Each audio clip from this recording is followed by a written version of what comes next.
Change makers, and welcome to The Core, sponsored by Red Apple & This is your Everything Education podcast. We talk about current events, books to read. We interview education leaders, hear their stories, learn from their biggest lessons, and they share what they wish you knew about what it means to be in education today.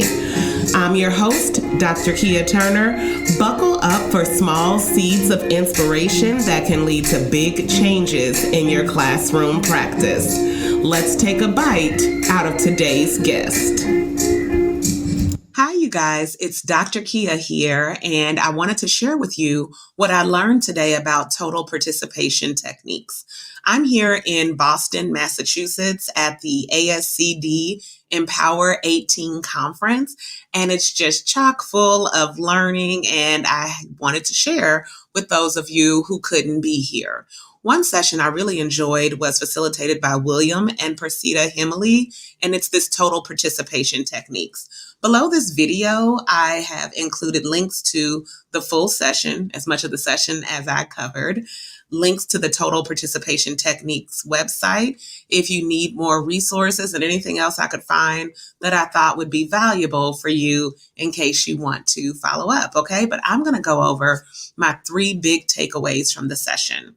Number one way to involve students in mass or as a class, which is what total participation techniques is, right? It means I'm not calling on students individually saying, hey, Jack, hey, Tom, hey, Rebecca, hey, Mary, what do you think the answer to this question is? Instead, I'm putting the question out there and allowing the entire class to give me their responses, right? So one thing that's important for getting this done is incorporating movement regularly. One thing that William said is the body has blood that flows naturally down instead of up, right? And he was like, it flows down instead of up because of gravity. So if you have students then who are sitting, right, and you want them to use their brains, they have more blood in their behinds than in their brains if you aren't getting them up and having them move around so that blood can start circulating more quickly through their entire body. It was just a funny. But the point he was making was a really good one. Students are not able to do their best work when they're sitting the majority of your lesson.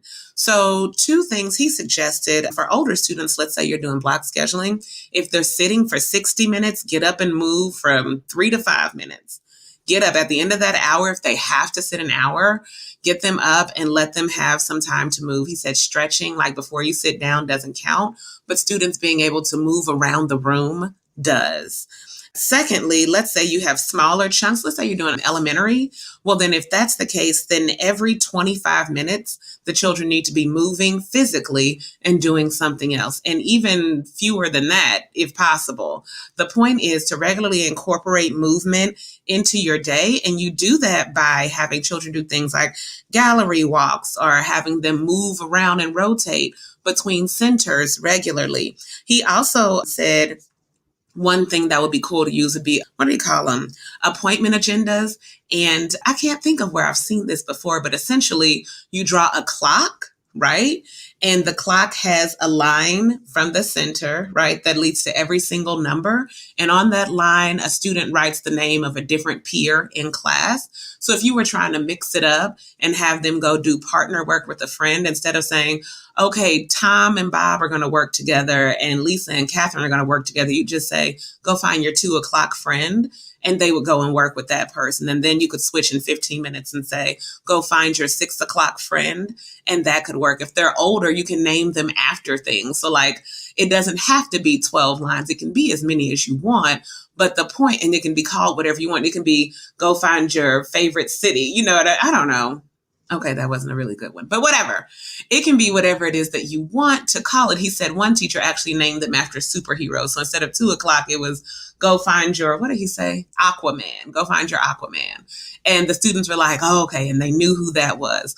The point was to mix it up so that you're not having to carry the burden of creating those groups. Why do you need to do that? You can just say, get with your 2 and 4 o'clock and you all work together. But then B, that you're thinking regularly about getting students to move around. Oftentimes in classrooms, I see students sitting, even very young elementary students, for 20 minutes or more at a stretch. And that's just not the best way to engage them as a total group. So be sure, if you're not doing it already, that one thing you add is movement. And you can do that by doing gallery walks, which some of you are probably already doing, centers, which very many of you are probably already doing, and making sure those rotate regularly. And then what is it called? Appointment agendas, where you just sort of give students, they have a list. It can look like a clock, different classmates, and you pair them up by time or whatever way you choose to do. The second thing that they talked about in the session was an AHA bar graph, which I really liked. So an AHA bar graph is where, let's say you've taught a segment of science, okay, and you want to make sure the kids got it. You would stop at the end of whatever your planned lesson delivery was and give the students a sticky note, and they write down their biggest takeaway from what you just said, right?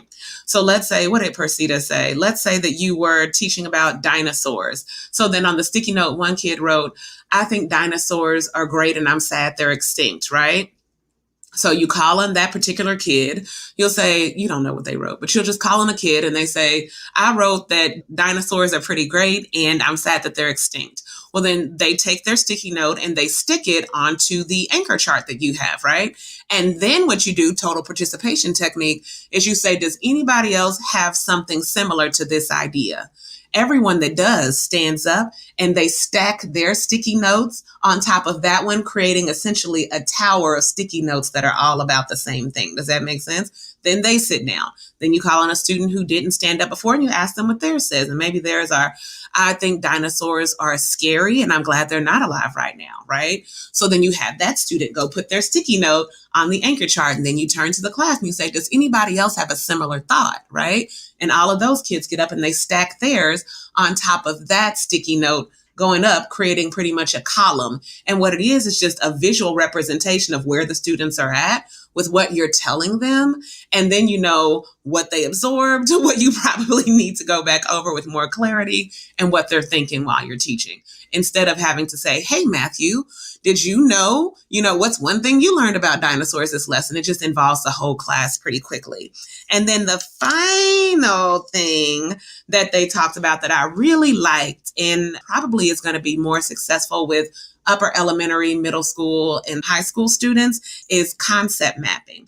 So what Persida said was that if you're a teacher and you're going over whatever it is, let's say you are teaching astronomy. Why am I in science today? I don't know.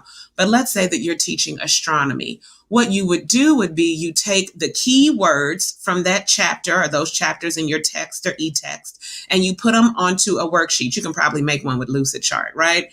And each word gets its own box. And what you do is you print those words off. You print that worksheet off. It's essentially a sheet with boxes that are all the same size. And in each box is a term that students need to know to understand the overall content, right? So you print that sheet off and you give it to the students. And after you've delivered instruction and done, everything you needed to do, their job is to cut those words out, cut those boxes out, and they have to arrange them on a larger sheet of paper and explain the relationship between the words. So they'd have to put the one that like astronomy, I guess, at the top, and then they're making kind of a tree or a diagram that shows how the other words are all connected to that topic. As they go, one thing I thought would be good would be for them to annotate those words. So how do I show you that I didn't just copy from my friend? Well, if I have astronomy at the top and then I have like stars or something, that's not a high level word, but you know what I mean. You have the word underneath astronomy, one of the vocabulary words they'd really need to understand to be able to talk about that topic underneath. They could, underneath that word, explain how it connects to the overall topic as a way to show you what they know. But pretty much what it is by doing a concept map and then having students to share it out, they're making their learning visible for themselves and then talking it over with their peers, which is still different from waiting on the teacher to call on them so that they can show what they know. It also shows you what they don't know pretty quickly. One thing Persida said to always add when you do concept mapping is you add one square, right, that says the most important thing to know about blank, whatever the topic is, And then you let students fill that in so that at the end of their concept map, no matter what they close with, here's the most important thing you need to know about this topic. And there you go. So they're able to pick that out. I was thinking too, they could also add because, but maybe you can do that if your learners are ready for it. Like the most important thing about astronomy is, look, this is me as a former ELA teacher, is the study of stars, because it affects a lot of the beliefs that people and superstitions that people still hold, or something like that. And I'll have had all my vocabulary words and terms that connect and been able to explain that on my concept map. And so, you know what? I may end up doing just a Lucid Chart video about it, because I'm trying to explain it to you, but you probably should have been there, and you definitely need to watch the video that I provide below of the session so that you can have a better picture. Anyway, that was Total Participation Techniques from ASCD Empower 18, Day 1. And I'm glad that all of you took the time to find out about it. Click on any of these links below and they'll give you more information. See you later. That's all we have for today. Thank you for listening to The Core. Wherever you are listening to us, be sure to like our show, subscribe, and share the episode that's meant the most to you. We appreciate every single one of our subscribers, as do our sponsors. We look forward to seeing you next week. You can also check us out on YouTube at Red Apple Edco if you'd like to see more video of these conversations. We have them posted there.